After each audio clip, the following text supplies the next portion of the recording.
Hi, this is Dave from Split. I recently had a chat with Mel DeSoiza and Nathan Wickman from TVNZ OnDemand on tips and what to expect when getting started with experimentation using Split. Mel and Nathan work on the streaming video app for TV New Zealand's 2 million daily viewers. Let's hear what they had to say.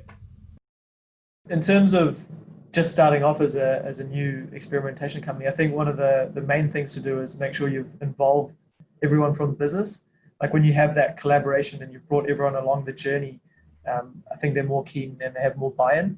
Before we brought in Split, the first step you'd have to do is you'd have to basically get a list of users that you were going to test something with, right? Which was, you had to go to an analyst, as Mel mentioned before that, have to try to create sort of static lists that sort of look very similar to each other, that we could then say, okay, this group's going to get control, this group's going to get variation. Now, there's a bunch of pitfalls of taking that approach, which I won't get into, but the main thing for us is that was slow, right? You've got to wait to get everything together before you can even start even know who you're going to target your experiment to.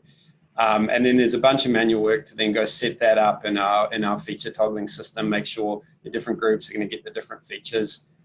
Whereas with Split, that's all just essentially taken care of now. It'll automatically assign people as they come into the service and actually hit the service, it'll automatically put them into your control and your test. So that part became much simpler to just kind of integrate and get a test up and running, and in a way that, you want it to work, where people are getting equally allocated across the different groups, and it's happening in a purely random sort of fashion. So we've made that quicker, and we've also improved the quality of the approach in general, I would say.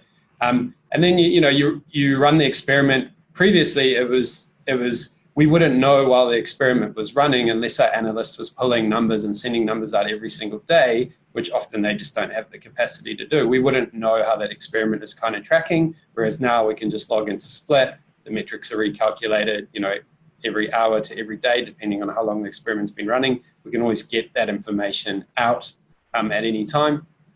And then if you look like post-experiment, that's normally when we were doing the analysis previously. So you would run your experiment for 2 weeks, and then, your analyst would then spend between a few days and a few weeks, depending on how much work they've got on their plate, to actually analyze the results and come back with some insights, right? Whereas with Split now, it's that straight away. So you can make the call once your experiment window is done. You can be like, let's roll this out, or let's roll this back. So you can move a lot faster.